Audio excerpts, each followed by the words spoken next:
Here we go. John Fetterman, Democrat, admits Kamala's border bill would grant mass amnesty to illegal immigrants in the U.S. and not secure the border. This is from the Joe Rogan Experience. Why Joe is such an important personality and journalist. I know. I'm sorry, Joe. I called you a journalist. You know, in this day and age, people don't like the term journalist because journalism is associated with people who are lying intentionally to manipulate the public.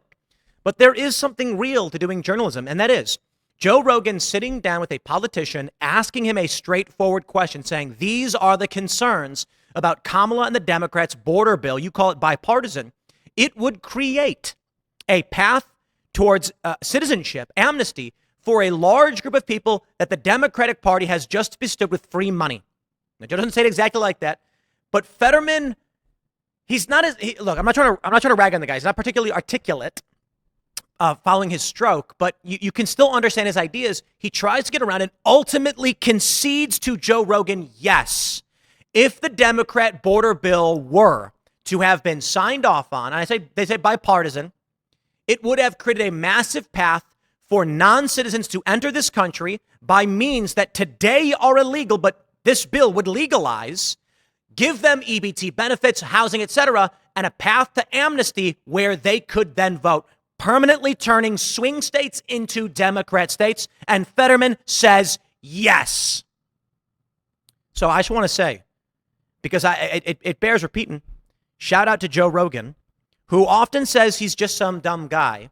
But everybody knows, anybody with a rational thought knows Joe pays attention. He's not a subject matter expert on everything, but he's not going to let things like this slide. I'm going to play a little bit of this and then jump to the end where you can finally see, because it's 4 minutes, and Fetterman finally caves says, yes, that's true, and bang. It's 4 minutes because Joe Rogan had to press him several times. Listen to this. We need a secure border. It's a significant issue. And if I thought there was any kinds of issues, and I've been very vigilant throughout, I've been actively involved in those kinds of things, and I've never witnessed those kinds of a thing. But what do you mean by issues? Like what kind of issues you're talking about? You're talking about people letting people in order to get votes? Well, it's not. There's not that level kinds. I don't think there's that level kinds of organization. But there is an organization that's moving these people to swing states. There's a significant number of these people that are illegal immigrants that have made their way to swing states. And then there's been calls for amnesty. There's been calls for allowing these people to have a pathway to citizenship and allow them to vote. The fear that a lot of people have is that this is a coordinated effort to take these people that you're allowing to come into the country, then you're providing them with all sorts of services like food stamps and housing and setting them up, and then providing a pathway to amnesty, and then you would have voters that would be significantly voting towards the Democrats because they're the people that enabled them to come into the country in the first place and provided them with those services. This is a big fear that people have, and that you're rigging this system and that this will turn all these states into essentially locked blue like California is. Yep. Well, immigration is always going to be a tough issue in our nation. You know, I had as a pitter patter. You see how he just doesn't want to come out and say it. Joe Rogan presses him. I'm going to jump forward a little bit. What's in play? I think it's really it's important that we have to have an honest conversation. But doesn't that seem logical, though? If you have a significant number of people that are being moved into swing states that have come across the border illegally, and then you've provided them with all these services, you provided them with food stamps, EBT, you've provided them with housing. You could, if you gave those people amnesty and allowed those people to vote, and it was very organized, you're talking about 75,000 votes over a few counties that switched everything over to the Republicans. You could see how you import 10 million people over the course of 4 years illegally, and then move a significant number of them to swing states, and then provide them with all these services, and then give them a path to citizenship. You could essentially rig those states. Undeniably, immigration is changing our nation. I mean, I haven't spent a lot of time in Texas, but it's very clear that immigration has remade Texas, and I think it's generally for a good thing. We need. There it is. Joe Rogan tweeted this out. Rogan himself, he said, I think one of the most interesting moments of the podcast with John Fetterman was when we were talking about immigration. I think everyone should understand exactly what is happening. And Fetterman says, undeniably, immigration has changed Texas. And he's right. When you look at the Rio Grande Valley, when you look at these areas in southern Texas and you can see they're turning blue, it is not just about how Joe Rogan is lining it up. There's bigger things at play here, but Joe is getting to a massively important story, and Fetterman has admitted to it. But I must stress, we do not need amnesty for these people to alter the vote in this country. These people have already done so. Most of you know this, but I do run into people occasionally who are unfamiliar with how Democrats are reshaping Congress and the federal government to their advantage, despite having a minority position. They like to make this argument that Republicans are in the minority. Republicans don't win the popular vote. Trump didn't win the popular vote. Yeah, well, guess what? They don't even have the proper electoral college vote count. So it's a pot calling the kettle black. Non-citizens, illegal immigrants are counted in the census towards congressional apportionment. California is estimated to have anywhere from 1 to 10 extra congressional votes and electoral college votes based on a non-citizen population. Why? It makes no sense that people who are not citizens are represented in Congress to such an extreme degree. Now, I'd certainly understand we have permanent residents, and their interests matter too.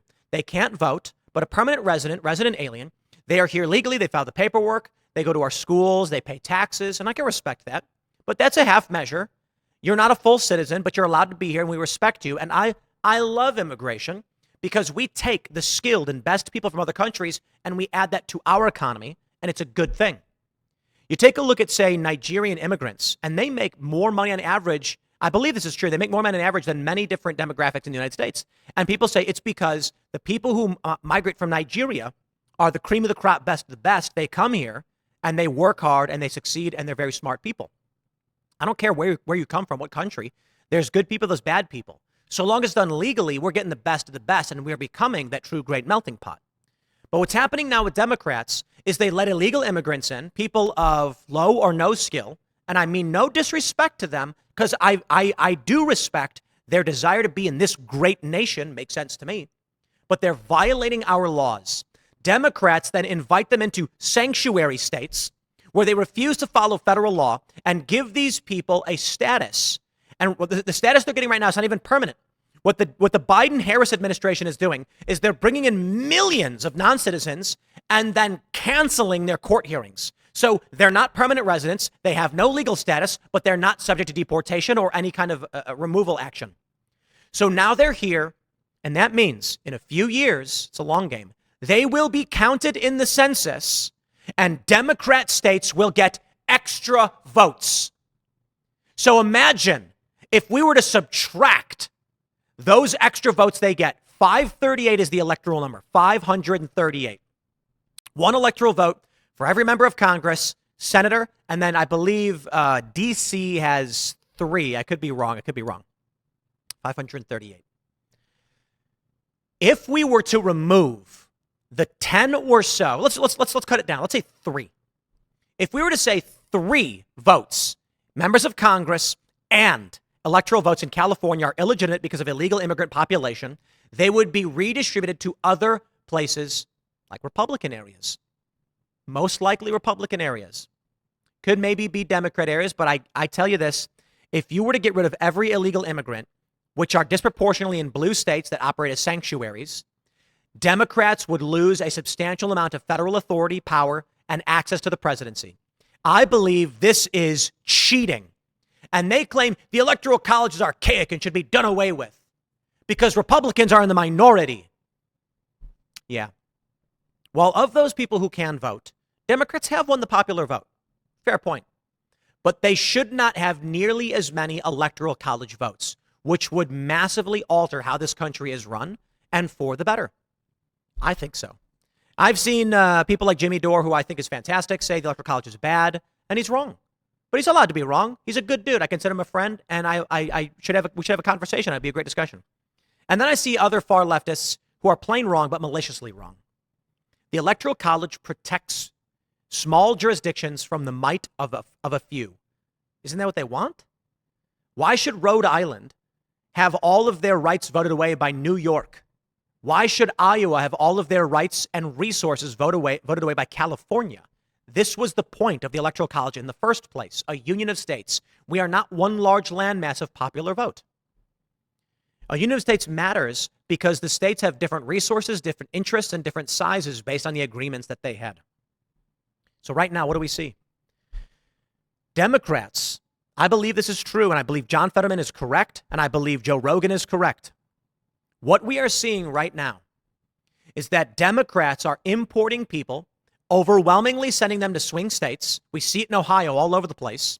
They're giving them temporary status, call it legal, and that will be in the census in 6 years. Does that mean they win today? No. But it means Republican values will be dead on arrival. It means that the next couple of elections may go MAGA, but if this trend continues, Republicans, as we know it, will never win again. But ask yourself this. The Republican Party is now pro-gay marriage. The Republican Party has become moderate under Donald Trump. This is the leftward tilt of this country, but it may be changing. Democrats are getting very angry that Republicans are winning in the courts. It's true. And with this shift, by the fault of the Democrats going too far left, this may actually change things. What I can tell you right now is, I like this Fetterman guy. I think he's full of it on a lot of issues, but you know what? He stood up for what he believed in, even in the face of the far left, and that's respectable, because I think he knows. Philly, it's a moderate place. They got Trump flags. He knows he's not going to survive politically and publicly if he's playing these games. Democrats will vote him out in 2 seconds. But the future, it is obvious. This is why I believe Cenk Uygur is moderating a little bit. Anna Kasparian, I think, genuinely had a coming to terms with how the far left was treating her. But there are a lot of people on the left who are like, you know what? I see the writing on the wall. The future is not going to be far left. They're on the wrong side of history. You know what? Bud Light proves it. Disney proves it. So shout out to Rogan, man. Getting a Democrat to sit down with you and then come out and say undeniably, it's changing this country. Fetterman says it's good. Thank you, John. I will do everything to vote and campaign against you. I don't live in Philadelphia, but I'm not a big fan of interfering in state level elections, but I will express my doubt and my disdain for your worldview. Immigration, I believe, is a good thing. But Fetterman's talking about unchecked illegal immigration converting states into Democrat strongholds. That is unconscionable. What we want is legal immigration from hardworking people who believe in the American dream, and we will share that dream with them when they come legally. Smash that like button. Share the show with everyone you know. Become a member over at timcast.com. More segments to come today. You don't want to miss it. Next one will be up at 6 p.m. Thanks for hanging out, and we'll see you all then.